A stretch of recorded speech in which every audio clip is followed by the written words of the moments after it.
Alright, welcome back. It's Wednesday. I hope you had a great week so far. I'm sure that I am sitting on the beach right now thinking of you.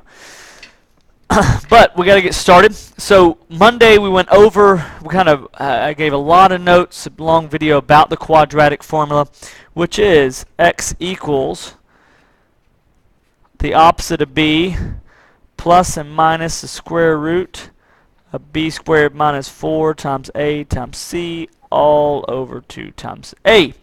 So I gave a bunch of notes over this on Monday, and then yesterday I gave a brief video and then a practice worksheet, and today's going to be a lot like yesterday. I'm going to give you another brief video and we're going to practice some more. The quadratic formula is something where you got to keep practicing, so you do it over and over again until it gets stuck in your head. And when it gets stuck in your head and it can't come out, that's when you know you're ready for the quiz or test. And so we need to be ready for that, because after I come back from break, I might quiz you on the quadratic formula just to see how much you retained. And so the goal is to make a 100 an A+ on that quiz or test. So with that said, I'm going to do one practice problem from today's worksheet, much like I did yesterday.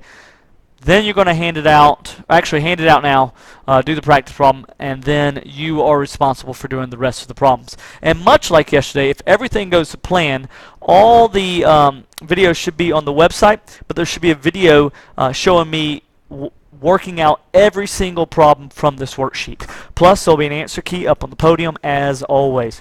So here we go. Without further ado, here's the worksheet that y'all should have.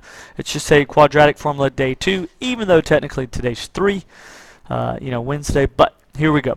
So let's look at this first problem right here. So A equals 1. Hopefully you see there's an understood 1 there. B equals positive 2, and C equals negative 8.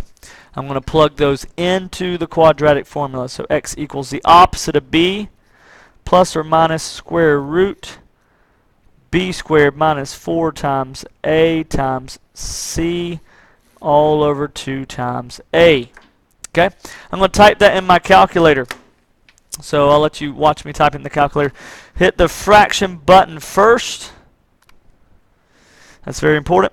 So we're going to do negative 2. We're going to do the plus version the first time, and if needed we can do the minus answer second. So plus the square root of 2 squared minus 4 times 1 times negative 8. Make sure you close the parentheses. Go down. 2 times 1. And I get 2. The answer is 2. So x equals 2. Now, yesterday, we were talking about the fact that if you get an answer that's a fraction, or at least a square root, that if this is one answer, you can just simply change the sign of the square root, and then that would be your second answer. You don't have to type it in your calculator again. Okay?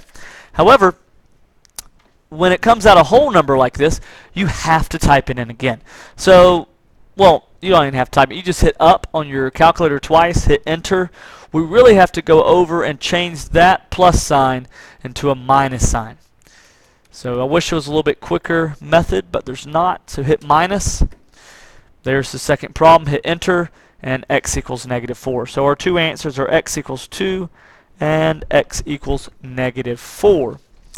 I hope this kind of quickly reviewed and brought to your attention what we've been doing the last couple days. You should be able to finish the worksheet. There are a total of 16 problems, so you might want to go ahead and get started. Have a great day. Till tomorrow.